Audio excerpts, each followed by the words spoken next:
Document, Part 1. The night was calm, almost eerily so. The stars twinkled faintly in the dark sky above New York City, their light competing with the glow of street lamps and neon signs below. People bustled about their usual routines, heading home after long days at work, others enjoying late dinners or strolling through parks. It was an ordinary evening, unremarkable in every way. That is, until the first reports started coming in. At first it was just a few scattered calls, 2 emergency lines. Witnesses claimed they had seen strange lights moving across the heavens, too fast and too bright to be airplanes or satellites. Social media buzzed with speculation as blurry videos surfaced, showing glowing orbs darting unpredictably. Many dismissed them as hoaxes or weather phenomena, but soon enough, even skeptics couldn't ignore what happened next. High above Manhattan, the air shimmered like heat waves rising from asphalt on a summer day. Then, without warning, massive shapes emerged from the distortion. They were ships alien, ships larger than anything humanity had ever constructed. Sleek and metallic, their surfaces reflected no light, making them appear almost invisible against the blackness of space. But there was no mistaking their presence now. Dozens of these behemoths descended into Earth's atmosphere, each one casting ominous shadows over entire city blocks. Panic erupted instantly. Cars screeched to halts in the streets as drivers abandoned their vehicles to stare upward in disbelief. Pedestrians froze mid-step, their faces pale with shock. Cell phones were raised en masse, capturing shaky footage of the unfolding scene. Within minutes, news outlets around the globe interrupted regular programming to broadcast live coverage.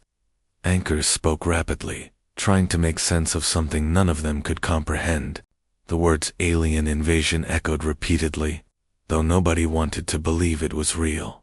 Among those watching intently was Alex Carter, a brilliant astrophysicist who worked at NASA's headquarters in Washington, D.C. He sat alone in his modest apartment, laptop open on the kitchen table, sipping cold coffee while scrolling through endless streams of data. When the alerts popped up on his screen, he initially thought it was a driller simulation designed to test Earth's readiness for extraterrestrial contact. But as more information poured in, his expression shifted from curiosity to alarm. "These aren't probes," he muttered under his breath, eyes glued to the satellite images streaming in real time. "They're warships." His mind raced. How had they arrived undetected? Where did they come from? And most importantly, what did they want? Before he could formulate any answers, another notification flashed across his monitor. This time, it wasn't scientific data, was a transmission. A message, broadcast simultaneously on every frequency imaginable. Alex clicked play, his heart pounding as he listened. A voice filled the room, deep and resonant, yet devoid of emotion. It spoke in perfect English, though its tone suggested it wasn't addressing humans specifically, but rather delivering a universal declaration. "We are the Krill," it began. "Your species has reached a critical point in its evolution. You have squandered your planet's resources and shown yourselves incapable of unity. We offer you a choice: surrender your autonomy and serve us, or face annihilation. Decide wisely." The message ended abruptly, leaving behind an eerie silence. Alex exhaled slowly, running a hand through his disheveled hair. Surrender or die. That was the ultimatum. There was no negotiation, no room for compromise. Whoever or whatever the Krill were, they weren't interested in diplomacy. As if on cue, his phone rang. Startled, Alex glanced at the caller ID. It was Rachel Monroe, his wife. She rarely called during work hours, unless it was urgent. He picked up quickly, already bracing himself for bad news. "Did you hear?" she asked before he could even say hello. Her voice was tense, clipped. "I heard," Alex replied grimly. "Are you okay?" "I'm fine for now," Rachel said. "But things here are chaotic. Commands, scrambling everyone. They think the Krill might try to land soon." Rachel was a fighter pilot stationed at Andrews Air Force Base. just outside DC. If the aliens made a move toward the capital, her squadron would likely be among the first responders. Alex felt a knot tighten in his stomach. He hated thinking about her being anywhere near danger, but this was her job. She'd trained for situations like this, even if neither of them had imagined it would actually happen. What do they know so far? Alex asked, leaning forward in his chair. Have they figured out where they're going to strike? Not yet, Rachel admitted. But intel suggests they've got one big ship hovering near New York. Could mean they're targeting infrastructure, communications, power grids, that sort of thing. Honestly, Alex, I don't think anyone knows what to expect. Alex nodded absently, though she couldn't see him. He understood all too well how unpredictable this situation was. Humanity had spent decades speculating about alien life, imagining everything from benevolent visitors to hostile conquerors. Now, faced with the reality of an advanced interstellar force, they were woefully unprepared. Listen, Rachel continued, her voice softening slightly. I need you to stay safe, okay? Don't do anything reckless. Stick close to NASA. They'll need your expertise. Alex managed a weak smile, though it didn't reach his eyes. You too, he said. Be careful out there. After hanging up, Alex leaned back in his chair, staring blankly at the wall. His thoughts churned endlessly. The Krill had given humanity a simple choice: submit or perish. Neither option seemed acceptable. Submission meant losing everything: freedom, dignity, identity. Resistance, on the other hand, felt futile against such overwhelming odds. Yet something inside him refused to accept defeat. There had to be a way to fight back, to turn the tide in humanity's favor. He grabbed his laptop and opened a secure channel to Emily Dawson, a fellow scientist and close colleague. Emily specialized in xenobiology and had been analyzing potential biological threats posed by extraterrestrial life. If anyone could help him piece together the puzzle, it was her. Emily, he said when she answered. We've got a problem. You think? She shot back dryly, her British accent cutting through the tension. What's your plan, genius? Because right now, we're sitting ducks.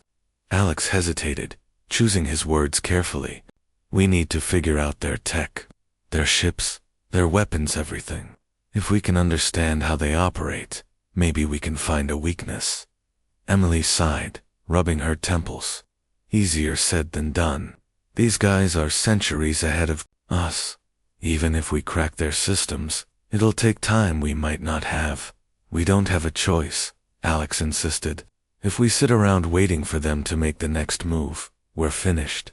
We've got to act fast. For several moments, neither of them spoke. Then Emily straightened, determination hardening her features. All right, she said finally. Let's get to work. Send me whatever you've got, Tile. See what I can dig up. As Alex disconnected the call, he felt a flicker of hope amidst the chaos. Hope wasn't much, but it was better than nothing. Outside his window, the city remained eerily quiet, as if holding its breath. Somewhere beyond the horizon, the Krill waited, their intentions clear, but their methods still shrouded in mystery. Whatever happened next? Alex knew one thing for certain: humanity's fate rested in the choices they made tonight. Hours passed, and the world watched anxiously as the alien ships maintained their positions, neither advancing nor retreating. Governments convened emergency meetings, military forces mobilized, and civilians hunkered down in their homes, praying for salvation. Meanwhile, Alex and Emily pored over data, searching for answers that might save them all. Unbeknownst to anyone, the true battle had only just begun and the stakes couldn't be higher. Document Part 2. The night stretched on, and the alien ships remained suspended in the sky like silent predators. Their presence was both mesmerizing and terrifying, casting long shadows over cities and towns. People gathered in streets, parks, and rooftops, staring upward with a mix of awe and dread. The Krill had not moved since their arrival, but their silence spoke louder than words. It was a warning, a promise, that whatever they intended to do would be catastrophic. In New York City, where one of the largest alien vessels hovered ominously above the skyline, chaos reigned. Emergency sirens blared in the distance, and military vehicles sped through empty streets. Soldiers in full combat gear patrolled the area, attempting to maintain order as panicked citizens tried to flee or barricade themselves indoors. Among the soldiers was Lieutenant Jack Thompson, a seasoned officer who had seen his share of conflicts, but nothing like this. His jaw was clenched tightly as he surveyed the scene, his rifle slung across his chest. He knew that if the Krill decided to attack, there would be no stopping them. Back in Washington, D.C., Alex Carter sat hunched over his laptop, his eyes scanning lines of code and satellite images. Emily Dawson's voice crackled through his headset as she worked remotely from her lab. "I've isolated some patterns in their energy signatures," she said, her tone urgent. "It's not conclusive yet, but I think their propulsion system relies on something similar to plasma conduits." "Plasma conduits," Alex repeated, leaning closer to the screen. "That could explain why they're so fast. If we can disrupt those systems, we'd need weapons far beyond what we currently have," Emily interrupted. "And even then, it's risky. One wrong move, and they'll retaliate." Alex sighed, rubbing his temples. He hated feeling powerless, especially when the fate of billions rested on finding solutions. But he also knew Emily was right. Humanity wasn't ready for this kind of fight. Still, giving up wasn't an option. There had to be a way to level the playing field, even if it meant taking desperate measures. As dawn broke, the first signs of movement came from the alien ships. From each vessel emerged smaller craft scouts, sleek and insect-like, their metallic bodies glinting in the early morning sunlight. They descended rapidly, spreading out across the globe. In New York, dozens of these drones hovered silently above the city, scanning buildings, streets, and people with cold efficiency. Their glowing red sensors swept back and forth, collecting data without discrimination. Lieutenant Thompson watched as the drones approached his position. His squad crouched behind a row of abandoned cars, weapons trained on the machines. "Hold your fire," he whispered sharply, sensing the tension among his men. "We don't know what they're capable of." One of the drones paused directly above them, its sensor focusing intently. For a moment, the air seemed to hum with electricity. Then, without warning, the drone emitted a high-pitched whine, and a beam of blue light shot down, striking one of the soldiers. The man screamed as the light enveloped him, his body convulsing violently before collapsing into a pile of ash. Pandemonium erupted. The remaining soldiers opened fire, their bullets ricocheting harmlessly off the drone's armored shell. More beams lashed out, reducing several more troops to dust within seconds. Thompson barked orders, trying to rally his team, but it was clear they were outmatched. "Fall back," he shouted, diving for cover as another soldier fell. "We can't take them head-on." The skirmish lasted only minutes, but the damage was devastating. By the time the drones moved on, half of Thompson's squad lay dead, their charred remains scattered across the street. Survivors regrouped in a nearby subway station, shaken and wounded. Thompson stared at the entrance, his hands trembling as he reloaded his rifle. He had faced death countless times in his career, but this was different. This wasn't just war, it was extermination. Meanwhile, Rachel Monroe prepared for her own encounter with the Krill at Andrews Air Force Base. Pilots scrambled to ready their jets for deployment. Rachel stood beside her F-35 fighter, running final checks, while her fellow pilots exchanged nervous glances. None of them had ever faced an enemy like this, and the odds were overwhelmingly stacked against them. But fear wasn't an option, not now. "Monroe," called Captain Laura Hayes, striding toward her with a determined expression. "You're leading the reconnaissance mission. Stick close to the outskirts of D.C. We need intel on their movements. not a frontal assault. Understand? Rachel nodded sharply. Understood, ma'am. Captain Hayes placed a hand on her shoulder, her voice softening slightly. Bring them back alive. Okay, that's an order. Yes, ma'am, Rachel replied, though she couldn't shake the unease gnawing at her stomach. She climbed into the cockpit, strapped herself in, and powered up the engines. As she taxied onto the runway, she glanced at the photo taped to the dashboard, a picture of her and Alex smiling together. It was a reminder of what she was fighting for, of the life she hoped to protect. Her squadron took off in formation, soaring into the brightening sky. Below, the sprawling cityscape of Washington, D.C. stretched out beneath them, eerily quiet compared to its usual bustle. Ahead, the massive alien ship loomed like a dark cloud, blotting out the horizon. Rachel tightened her grip on the controls, her heart pounding as they approached. The Krill scouts detected their presence almost immediately. Several drones peeled away from the main ship, accelerating toward the incoming jets. Rachel's radio crackled with warnings from her wingman. They're coming in hot, someone shouted. Prepare for evasive maneuvers. Rachel gritted, her teeth banking sharply to avoid a collision. The drones swarmed around them, their agility unmatched by human technology. Missiles launched from the fighters, streaking toward the alien craft, but most missed their targets entirely. When one missile did connect, it exploded harmlessly against the drone shield. Damn it! Rachel cursed under her breath. Their defenses are too strong.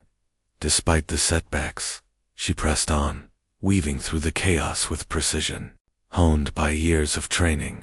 Her objective was simple: gather as much information as possible and return safely.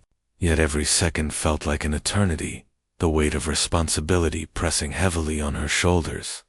Back at NASA headquarters, Alex monitored the battle via satellite feeds, his knuckles white as he gripped the edge of his desk.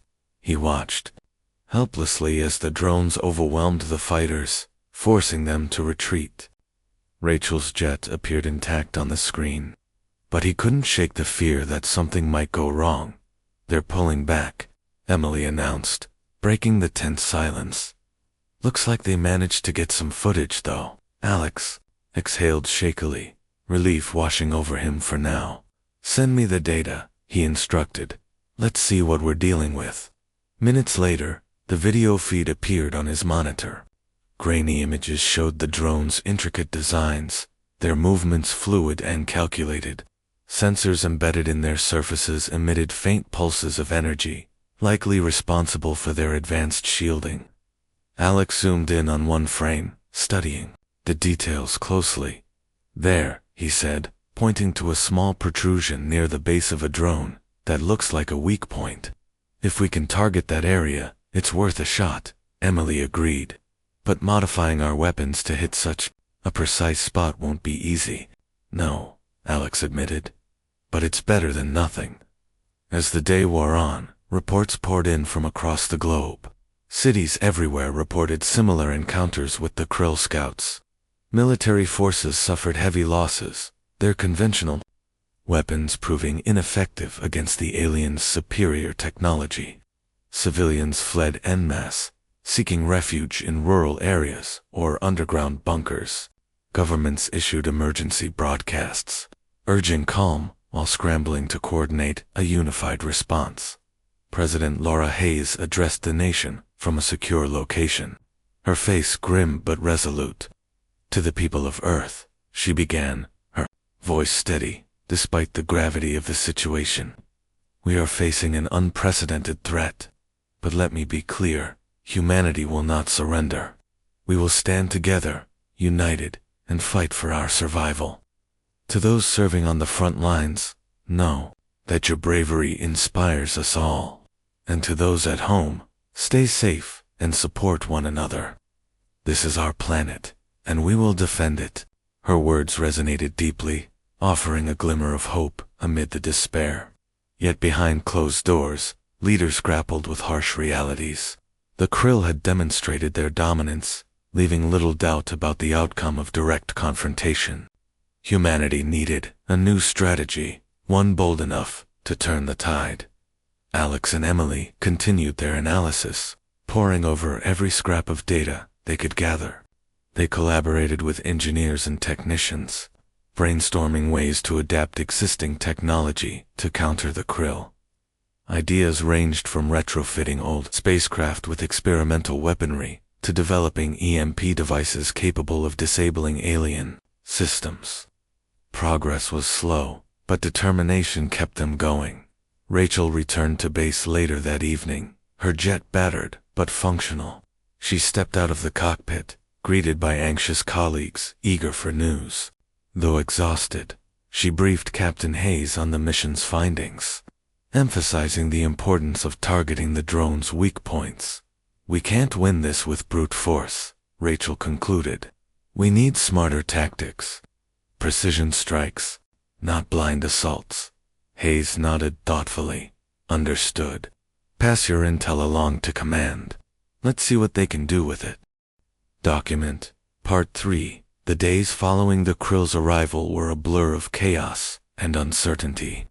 Governments around the world scrambled to respond, but their efforts often felt like throwing pebbles at an avalanche. Military leaders huddled in secure bunkers, strategizing late into the night. Scientists worked tirelessly in labs, analyzing fragments of alien tech salvaged from destroyed drones. Civilians, meanwhile, lived in a state of constant fear, unsure whether each sunrise would be their last. At NASA headquarters, Alex Carter and Emily Dawson had barely slept. Their workspace was cluttered with papers, coffee cups, and computer monitors displaying lines of code and satellite images. The pressure was immense, but neither of them complained. They knew they were humanity's best shot at understanding the Krillin, maybe, just maybe, finding a way to fight back. Alex leaned back in his chair, rubbing his tired eyes. "We've got pieces of the puzzle," he said, gesturing to the screens around him. "But we're still missing the big picture. How do they communicate? What's their endgame?" Emily nodded, her fingers flying over her keyboard as she cross-referenced data. "Their language is unlike anything we've seen before. It's not based on sound or symbols. It seems to operate on some kind of quantum frequency. If we could tap into that. But how?" Alex interrupted, frustration creeping into his voice. "We don't even have the tools to decode something that advanced." Emily paused, turning to look at him. Her expression softened slightly. "We might not need to fully understand it. Maybe all we need is a way to disrupt it." Alex frowned, considering her words. Disruption, that was something they could work with. If they could interfere with the Krill's communication systems, it might weaken their coordination. And if their forces became disorganized, humanity stood a better chance of survival. As the two scientists brainstormed, Rachel Monroe joined a high-level meeting at Andrews Air Force Base. The room was packed with military personnel, government officials, and experts from various fields. Maps and diagrams covered the walls, highlighting potential weak points in the Krill's defenses. Everyone spoke at once, voices overlapping in urgency. Captain Laura Hayes called for silence, slamming her fist on the table. "Enough," she barked. "We don't have time for chaos. Let's focus." Rachel stepped forward, addressing the group. "Based on reconnaissance missions, we've identified patterns in their movements. They're using Mars as a staging ground. Supplies, reinforcements, it's all coming from there." A murmur rippled through the room. Mars. The red planet had always been a distant dream for human exploration, yet now it loomed as a critical battleground. If that's true, one general interjected, then taking out their base on Mars could cripple their operation here. Rachel nodded. "Exactly, but getting there won't be easy. We'd need ships capable of deep space travel, armed with weapons strong enough to penetrate their shields."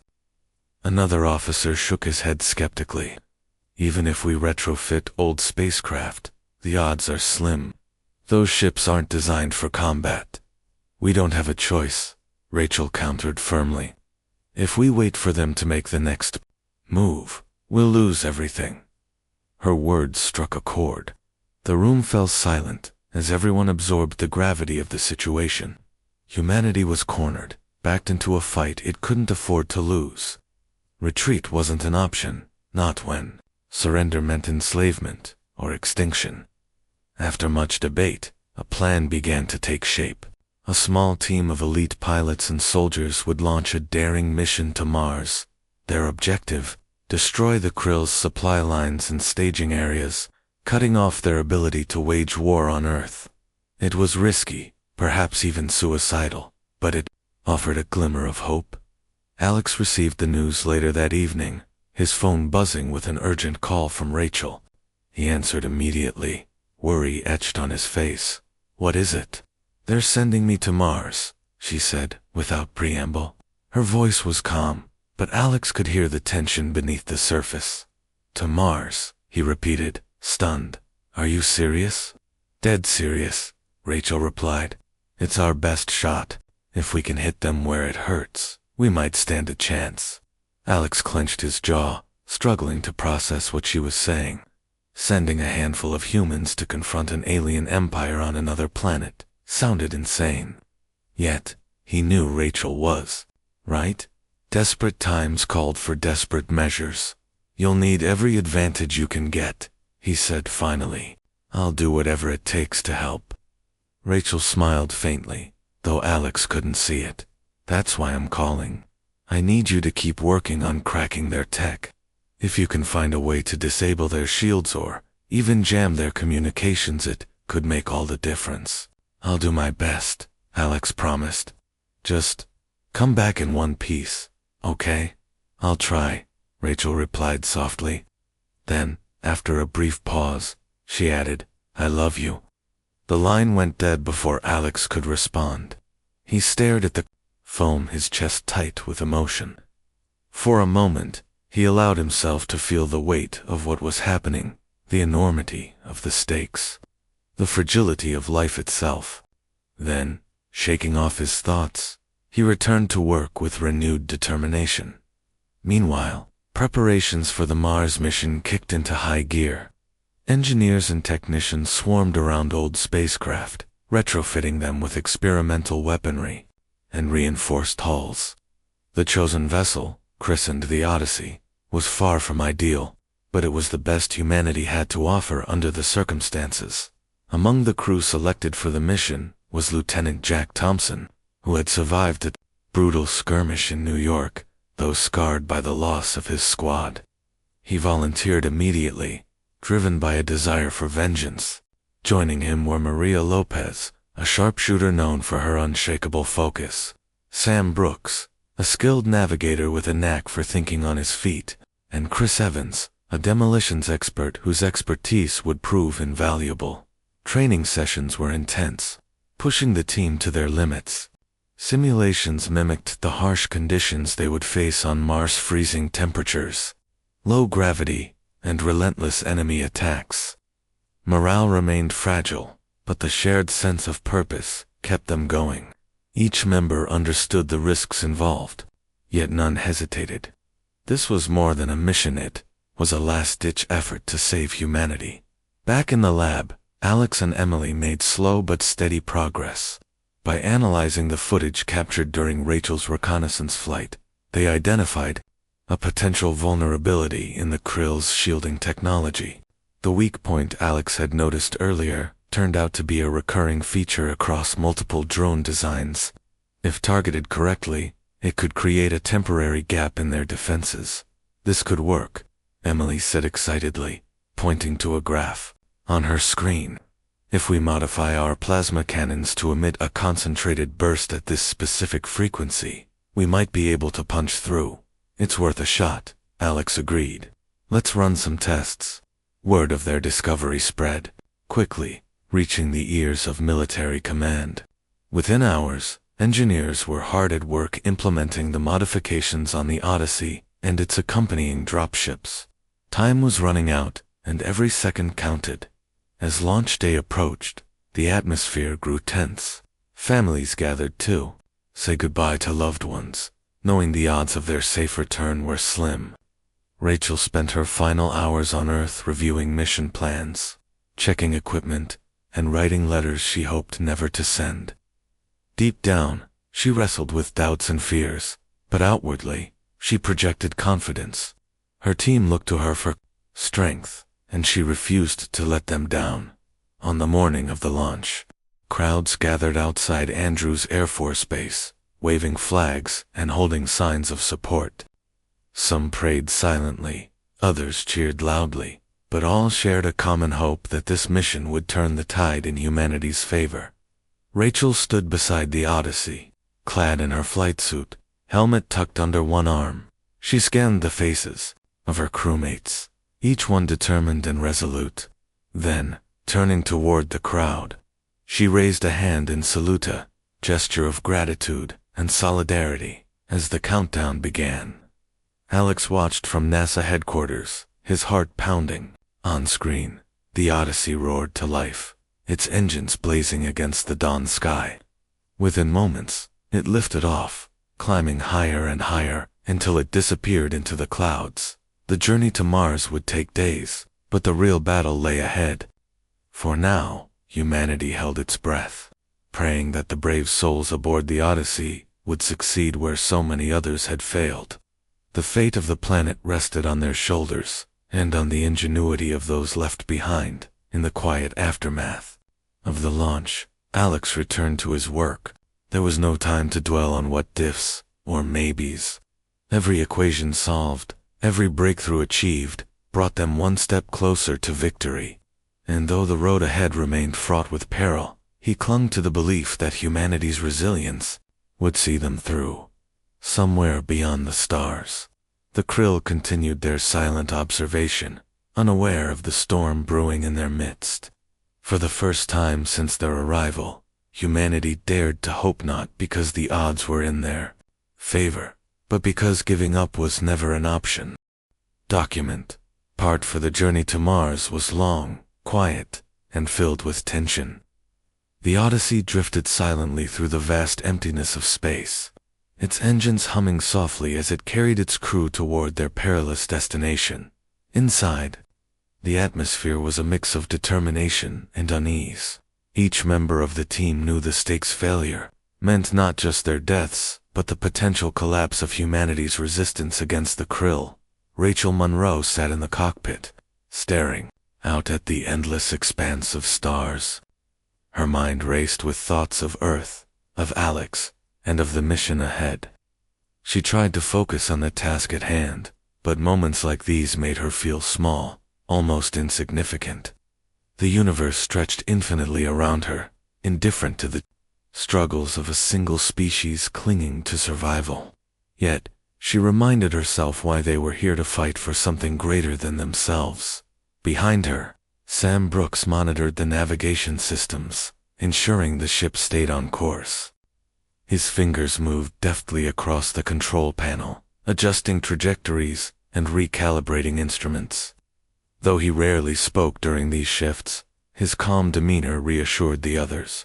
He had always been the steady one, the person everyone relied on when things got chaotic. In another part of the ship, Maria Lopez cleaned and checked her weapons meticulously. Every bolt, every trigger mechanism, was inspected and reassembled with precision.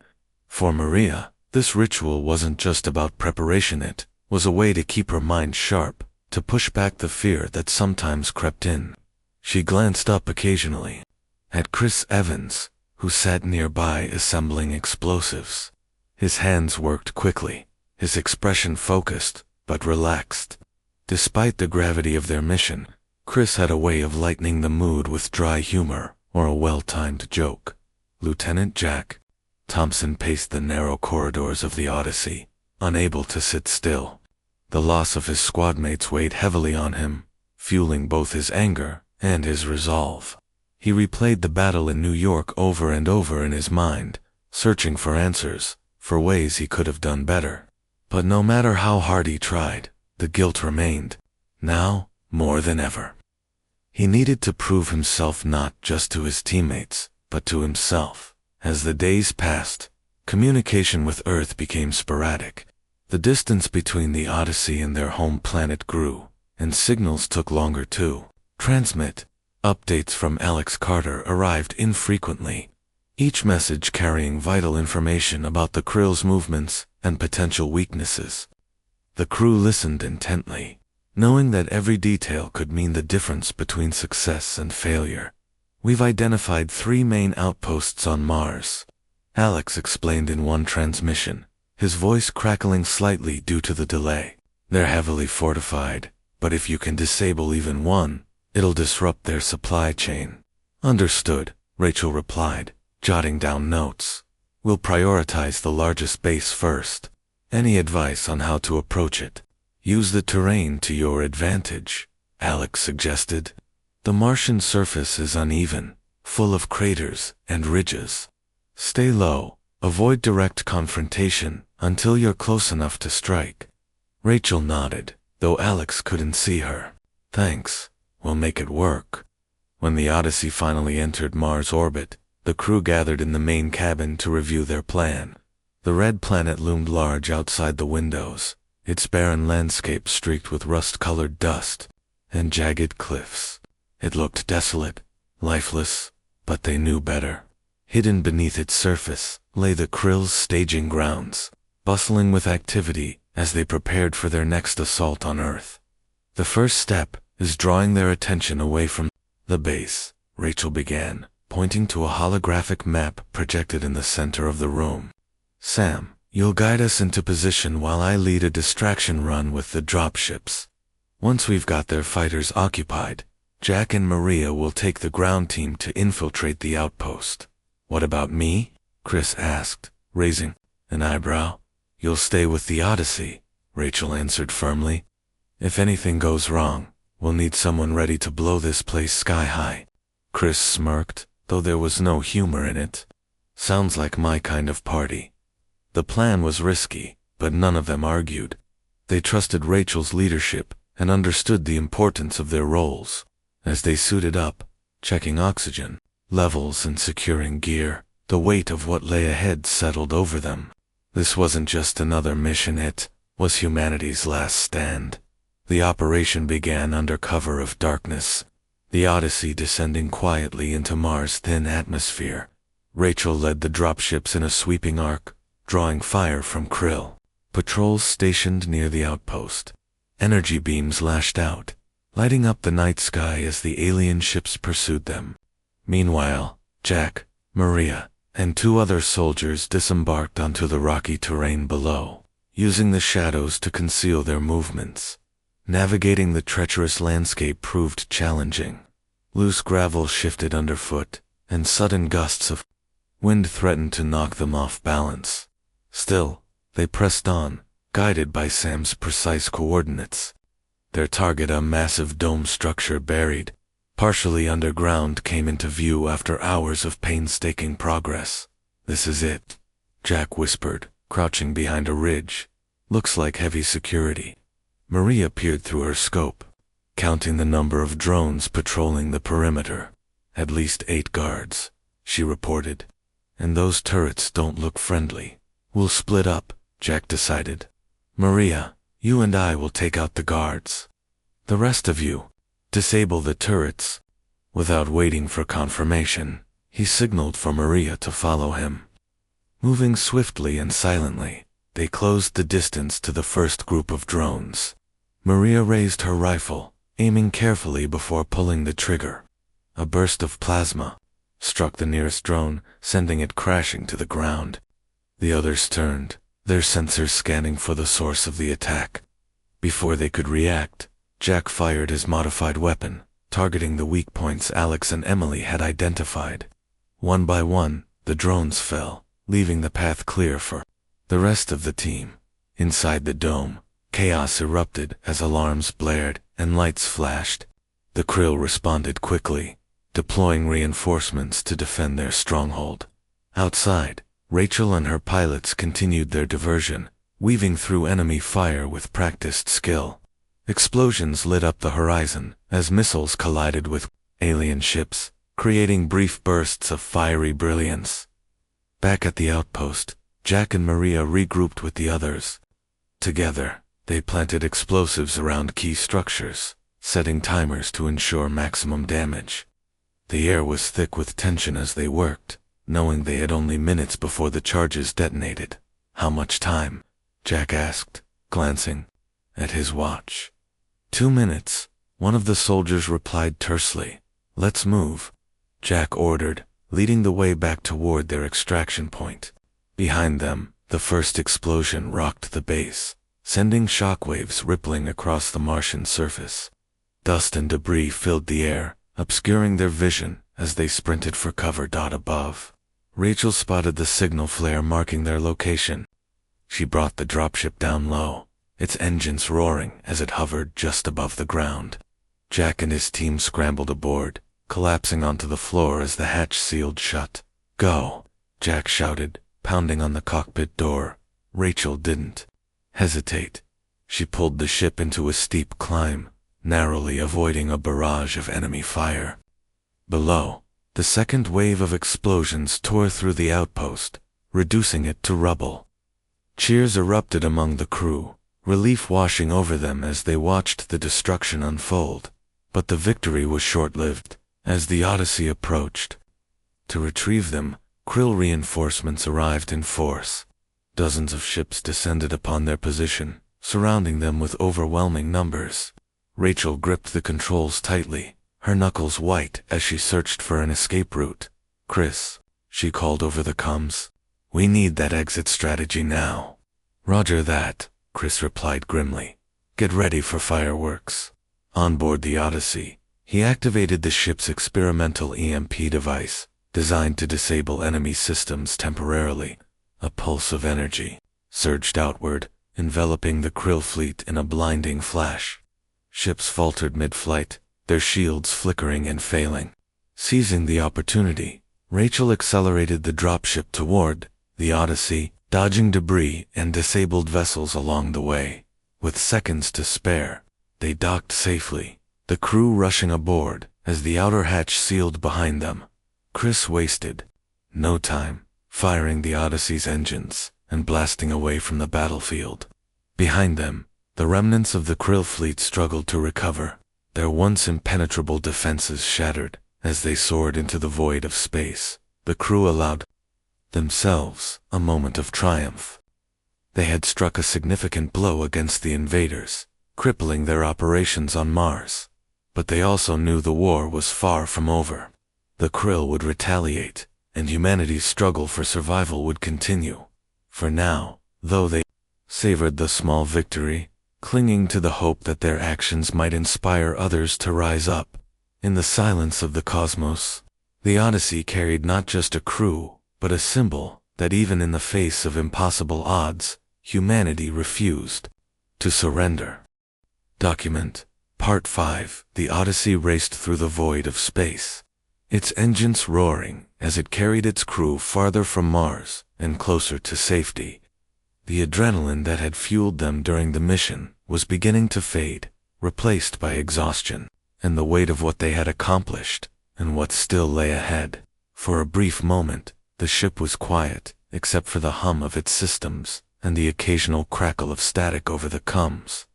Rachel Monroe sat in the cockpit, her hands gripping the controls even though the autopilot was engaged. Her mind replayed the events on Mars, the explosions, the chaos, the narrow escape. She felt a flicker of pride, knowing they had succeeded in crippling one of the Krill's key outposts, but it was tempered by the knowledge that their victory came at a cost. 2 soldiers hadn't made it back to the dropship. Their names echoed in her thoughts, reminders of the sacrifices already made. Behind her, Lieutenant Jack Thompson leaned against the wall, his face pale and drawn. He stared blankly at the floor, replaying the moments when he had watched comrades fall. It wasn't the first time he'd lost people under his command, but this felt different. These weren't just soldiers, they were family now, bound together by the shared burden of fighting an enemy no one truly understood. He clenched his fists tightly, trying to push away the guilt that gnawed at him. Maria Lopez sat nearby, cleaning her rifle with deliberate care. Her movements were slow and methodical, each swipe of the cloth a way to steady her racing thoughts. Though she rarely showed emotion, her hands trembled slightly as she worked. She glanced up occasionally at the others, searching for signs of reassurance or strength. Chris Evans, ever the optimist, despite the grim circumstances, cracked a weak joke about how they should start charging rent for all the alien ships they'd blown up. No one laughed, but Maria managed a faint smile in another part of the ship. Sam Brooks monitored their trajectory, ensuring they stayed on course for Earth. His focus never wavered, but his expression betrayed the toll the mission had taken. He had seen things on Mars that would haunt him for years, things no human should have to witness. Still, he forced himself to concentrate, reminding himself that their journey wasn't over yet. They still had to make it home, back on Earth. Alex Carter anxiously awaited news of the team's return. He paced the floor of NASA headquarters, glancing frequently at the monitors displaying the Odyssey's position.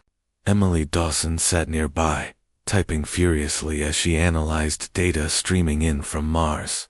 The destruction of the outpost had sent shockwaves through the Krill's communication network, creating temporary disruptions in their coordination. But Alex knew it wouldn't last long. The invaders were too advanced, too organized, to let such setbacks stop them. "They're coming," Alex said suddenly, pointing to a new set of readings on his screen. "The Krill are mobilizing reinforcements." Emily looked up sharply. "How many?" "Too many," Alex replied grimly. "They're heading straight for Earth." The realization hit them both like a punch to the gut. The attack on Mars had bought humanity some time, but it had also provoked the Krill into escalating their assault.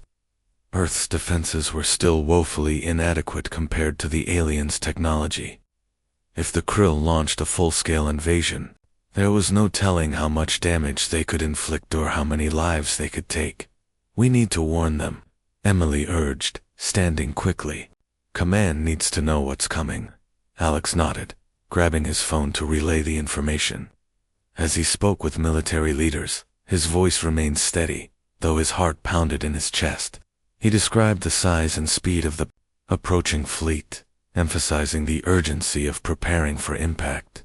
Every second counted now. Meanwhile, aboard the Odyssey, Rachel received an encrypted message from Earth. She read it silently, her jaw tightening with each word. When she finished, she turned to address the crew. "The Krill are moving toward Earth," she announced, her tone grave. "They're coming faster than we expected. We don't have much time." A heavy silence fell over the group. They had known this mission was just the beginning, but hearing it confirmed made the reality sink in deeper. The fate of billions rested not only on their shoulders, but on the efforts of everyone left behind. "What do we do?" Maria asked, breaking the quiet. "We stick to the plan," Rachel answered firmly. "We get back to Earth and regroup. Humanity needs every advantage we can give them." Her words were met with nods of agreement. Despite their fatigue and grief, the crew rallied around her leadership. They had come too far to give up now. As the hours passed, the Odyssey drew closer to Earth. Below them, the blue-green orb grew larger in the viewport, its beauty a stark contrast to the horrors unfolding above it. The planet seemed almost peaceful, unaware of the storm approaching from beyond the stars. Rachel couldn't help but feel a pang of sorrow as she gazed at it. This was home a fragile, precious thing worth protecting at any cost. When they finally entered Earth's orbit, the scene awaiting them was sobering. Military ships patrolled the skies, their formations tight and disciplined. Ground forces were mobilized across continents, ready to defend cities and civilians. Communication channels buzzed with updates and orders, the air thick with tension. Humanity was bracing itself for the fight of its existence. The Odyssey docked at Andrews Air Force Base, where Captain Laura Hayes greeted the returning crew personally. Her expression was a mix of relief and concern as she shook hands with each member. "You did good out there," she said, her voice firm but kind. She paused when she reached Rachel, placing a hand on her shoulder. We'll debrief soon, but for now, rest. You've earned it. Rachel nodded, though she doubted sleep would come easily. After stepping off the ship, she scanned the crowd until her eyes landed on Alex. He stood apart from the others, his face lighting up with relief as he saw her. For a moment, everything else faded away, the war, the cry, the fear. All that mattered was the fact that she was alive, and so was he. I wasn't sure you'd make it, Alex admitted quietly as they embraced. His voice cracked slightly, betraying the depth of his worry. I told you I'd come back, Rachel replied, holding him tightly. But this isn't over yet. Alex nodded, pulling back to look at her.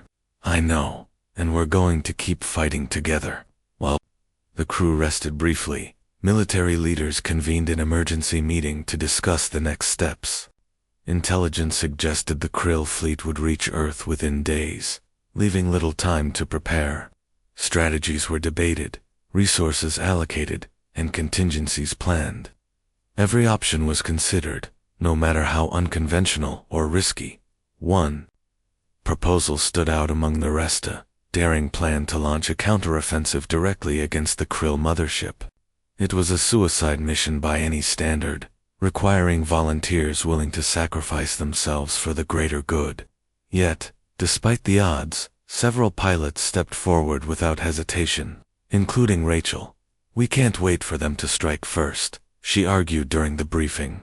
If we hit them hard enough, we might buy ourselves the time we need to turn the tide. The room fell silent as everyone absorbed her words. It was a bold strategy, perhaps reckless, but desperation bred boldness. Humanity couldn't afford to play defense anymore, not if it wanted to survive. By the end of the meeting, the decision was made. A small squadron of modified fighters would intercept the Krill fleet before it reached Earth's atmosphere. Armed with experimental weapons designed to exploit the vulnerabilities Alex and Emily had identified, the pilots would aim to disable the mothership's core systems. Success was unlikely, but failure wasn't an option. As preparations began, Alex and Emily worked tirelessly to refine the modifications. They collaborated with engineers, testing and retesting the plasma cannons intended to breach the Krill shields. Each adjustment brought them closer to a breakthrough, though the pressure mounted with every passing hour. You think this will work? Emily asked late one night, rubbing her tired eyes. It has to, Alex replied simply. There was no room for doubt, not now. On the day of the counteroffensive, the atmosphere at Andrews Air Force Base was electric. Pilots suited up in silence, their expressions a mix of determination and resignation. Among them was Rachel, who exchanged a final glance with Alex before climbing into her fighter. Her helmet obscured her face, but her resolve shone brightly in her eyes. As the squadron took off, the roar of their engines echoed across the base. Civilians gathered to watch, their faces filled with hope and fear. For many, these brave souls represented humanity's last chance at survival. High above Earth, the Krill fleet loomed ominously, its ships casting dark shadows over the planet below. The battle was about to begin, clash between two vastly unequal forces. Yet, as the human fighters approached, something remarkable happened. People around the world stopped what they were doing to watch, united in prayer and solidarity. Against all odds, humanity refused to surrender, and so, the stage was set for the defining moment of the war, a desperate gamble that would determine not just the fate of Earth, but the future of humanity itself.